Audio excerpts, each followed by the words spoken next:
पावसाळी विधिमंडळ अधिवेशनात आवाजी मताने जनसुरक्षा विधेयक बिल पास करण्यात आले। त्यावेळी या बिलाविरोधात काही ठिकाणी विरोधी सूर घुमला।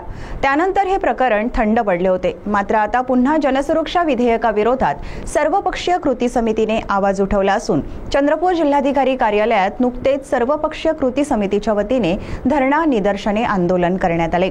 या आंदोलनात कामगार, साहित्यिक, कलाकार, सामाजिक संघटना व नागरिक मोठ्या संख्येने सहभागी झाले होते। जोरदार घोषणाबाजीने हा परिसर अक्षरशः दणाणून गेला होता। तसेच परिसरात लाल व निळे झेंडे लहरत होते। आंदोलनाची सुरुवात गोपाल अमृतकर यांच्या क्रांती गीताने केली। महाराष्ट्र जनसुरक्षा विधेयक 2024 अखेर विधानसभा व विधान परिषदेत पारित झाले आहे। राज्यपालांच्या सहीनंतर हा कायदा प्रत्यक्ष लागू होईल।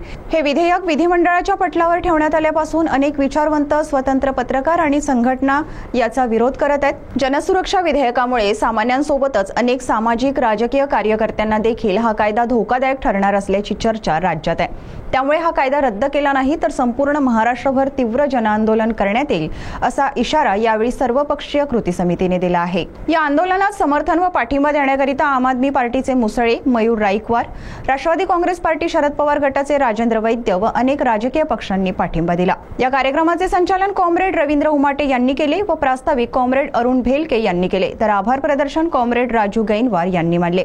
या कार्यक्रमाचे अध्यक्ष अंकुश वाघमारे होते, तर मंचावर प्रमुख अतिथी म्हणून कॉम्रेड प्राध्यापक नामदेव कन्नाके, माजी सचिव भारतीय कम्युनिस्ट पक्ष, कॉम्रेड प्राध्यापक रमेशचंद्र दहिवडे, मार्क्सवादी कम्युनिस्ट पक्ष, कॉम्रेड रवींद्र उमाटे, जिल्हा भारतीय कम्युनिस्ट पक्ष, कॉम्रेड राजू गैनवार, माजी नगरसेवक व जिल्हा सहसचिव भारतीय कम्युनिस्ट पक्ष, कॉम्रेड प्रकाश रेड्डी, माजी सचिव भारतीय कम्युनिस्ट पक्ष, कॉम्रेड रामदास डाहुले, ज्येष्ठ कम्युनिस्ट नेते, हरीशभाई दुर्योधन, जिल्हाध्यक्ष People's Republican Party of India Kawade गट, किशोर जामदार, अशोक तुमराम, किशोर पोतनवार, अनिरुद्ध वनकर इत्यादी अनेक नेते मंडळी उपस्थित होते। सीटीव्ही प्रतिनिधी जावेद शेख यांची रिपोर्ट।